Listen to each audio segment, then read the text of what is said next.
इतने सारी चीजें, एविडेंस और सब कुछ होने के बाद भी अगर कोर्ट, ये जज और मेरे बाकी के हैरासर्स को पनिशमेंट नहीं देती है और बरी कर देती है, तो मेरा जो अस्थि है वहीं कोर्ट के बाहर किसी गटर में बहा देना चाहिए। আত্মহত্যায় প্ররোচনা দেওয়ার অভিযোগ। বেঙ্গালুরু তথ্য প্রযুক্তি সংস্থায় কর্মরত যুবক অতুল সুভাষের আত্মহত্যার ঘটনায় স্ত্রী নিকিতা সিংঘানিয়াকে গ্রেফতার করেছে বেঙ্গালুরুর পুলিশ। অতুল সুভাষ, যাকে আমরা কয়েকদিন আগে পর্যন্ত চিনতাম না, এই অতুল সুভাষ নিজের জীবন বিসর্জন দিয়ে বুঝিয়ে দিয়ে গেল যে এই দেশে ছেলেদের জন্য কোনো আইন নেই।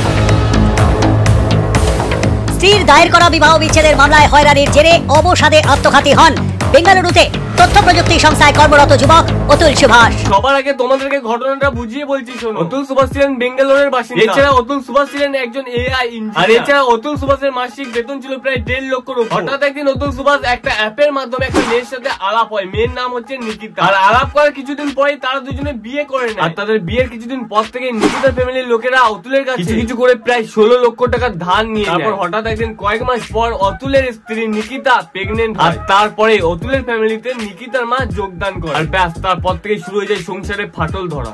বলেন কি? হঠাৎ একদিন নিকিতার মা অতুলের কাছে বেশ কিছু টাকা ধার চায়। আর বেশ কিছু বলতে কিন্তু ওই 50 লক্ষ টাকা। মানে সিরিয়াস, তোমরা একবার ভাবতে পারছো জামাই কাজ করে ভালো অঙ্কের টাকা বেতন পায় বলে একদম ডিরেক্ট 50 লক্ষ টাকা ধার চাইছে। কিন্তু অতুল পরিষ্কার জানিয়ে দেয় যে তার কাছে এত টাকা নেই, সে এখন এত টাকা ধার দিতে পারবে না। আর এই ডিরেক্ট না করে দেওয়ার জন্য অতুল আর নিকিতার ভেতর প্রচন্ড অশান্তি আর ঝামেলা তৈরি হয়। আর হ্যাঁ, কয়েক মাস পরে কিন্তু অতুল আর নিকিতার একটা ফুটফুটে পুত্র সন্তান হয়। কিন্তু অতুলের স্ত্রী নিকিতা অতুলকে তার সন্তানের কাছেও ঘেঁচতে দেয়। আর এইভাবে কিছুদিন যাওয়ার পর হঠাৎ একদিন নিকিতা অতুলকে ডিভোর্সের প্রস্তাব দেয়। আর খোরপোশের জন্য 1 কোটি টাকা চেয়ে নেয়। কিন্তু ওই 1 কোটিটাই পরে গিয়ে 3 কোটিতে দাঁড়ায়। মানে এই তো মুখে ছিরি, যদি চাইতো পান বিড়ি তাহলে দেওয়া যেত ভরি ভরি, কিন্তু না, চেয়েছে 3 কোটি। নিকিতা হয়তো ভেবেছিল ডিয়াল লটারির 3টেই ফার্স্ট প্রাইজ হয়তো একদিনেই নেবে। সঠিক বলেছে। তারপর একদিন অতুল কোর্টের জজের কাছে যায়, কিন্তু সেই জজ বলে যে 5 কোটি টাকা ঘুষ দিতে হবে। আর এইভাবে অতুল সুভাষ সব জায়গাতে হেনস্থিত হয়ে সব দিক থেকে ভেঙে পড়ে। কারণ অতুলের এই খারাপ সময় তার পাশে কাউকে দেখতে পায়। কারণটা হচ্ছে সবাই স্বার্থ বোঝে, টাকা ছাড়া কেউ কারো পাশে থাকে না। সঠিক বলেছে। আর তারপরে হঠাৎ একদিন অতুল সুভাষ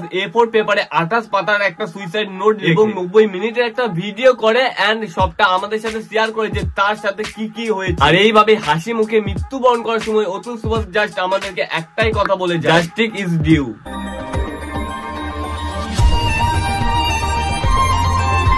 আমাদের তিলক তোমাকে হারিয়েছিলাম 9 আগস্ট, আর অতুল সুভাষকে হারালাম 9 ডিসেম্বর 2024 এর এই 9 তারিখটা 69 পজিশনে মেরে দিয়ে চলে গেল দুটো জীবন। কারণ এই দেশে সবটা টাকার বিনিময়ে কেনা যায়, সেটা জীবন হোক বা শরীর। আর তাছাড়া সব থেকে বড় কথা, আজকাল তো টাকা দিয়ে আইনকেও কেনা যায়। সেটা তো আমরা ভালোভাবেই দেখতে পেয়েছিলাম তিলক তোমার জাস্টিসের সময়। তাই সবাই ভালোভাবে বুঝে গেছি যে অতুল সুভাষের জাস্টিসের জন্য পথে নামলেও কোনো রায় পাওয়া যাবে। কারণ একজন নারীর জাস্টিস যদি না পাওয়া যায়, তাহলে অতুল সুভাষ তো একজন ছেলে, আর ছেলেদের আইন বলেই তো কিছু হয় না। সঠিক বলেছে। এখন এই নিকিতার মতো কিছু ফান্কি ম্যাগিদের বিয়েটা হয়ে গেছে বিজনেস। দেখো, এই নিকিতার মতো মেয়েদের খিস্তি দেওয়া কিন্তু খারাপ না, কিন্তু তোমাদের সামনে খিস্তি দেওয়া খারাপ। নিকিতার পরিবারের মতো কিছু পরিবার রয়েছে যারা সবসময় চায় মেয়েকে যে বাড়িতে বিয়ে দেবে ছেলের বাপের যেন অনেক জমি জায়গা, ছেলের যেন অনেক টাকা পয়সা ব্যাংক ব্যালেন্স থাকে। কারণ 2 বছর পরে তো আবার ওই ডিভোর্সের নামে বেশ কিছু টাকা পয়সা চেয়ে নিতে হবে।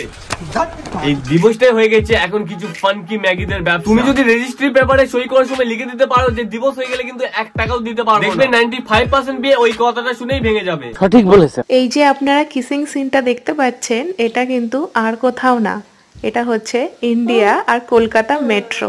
বুঝতে পারছো? দেখে মনে হচ্ছে না এটা কোনো বিদেশের সিন, বাট না, এটা কিন্তু এখন কলকাতাতেই শুরু হয়ে গেছে। আর কলকাতা মেট্রোতেই কিন্তু এখন এরকম ওপেন কিসিংও স্টার্ট। কলকাতার মেট্রো স্টেশনে পাবলিক প্লেসে কিস করার ভিডিওটা দেখে অনেক আলবাল ঝাটের চাল সোশ্যাল মিডিয়ায় বুমবাং বকে বেড়াচ্ছে। তাদের উদ্দেশ্যে বলছি, ভিক্টোরিয়া বা কোনো পার্কে ঝোপে ঝাড়ে সব ফাকিং সিনগুলো তৈরি হয়, সেটা নিয়ে তো কই এইভাবে এত চর্চা করে বেড়াও না কেন? 14 তলায় ফান্ড ডিপোজিট করা হয় এর জন্য। সঠিক বলেছে।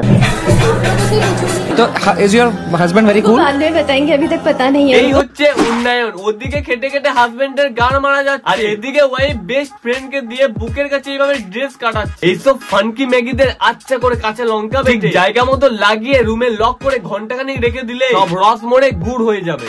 সঠিক বলেছে। Justice for Atul Subhash. অতুল সুভাষ যেন তার ন্যায় বিচার পায়।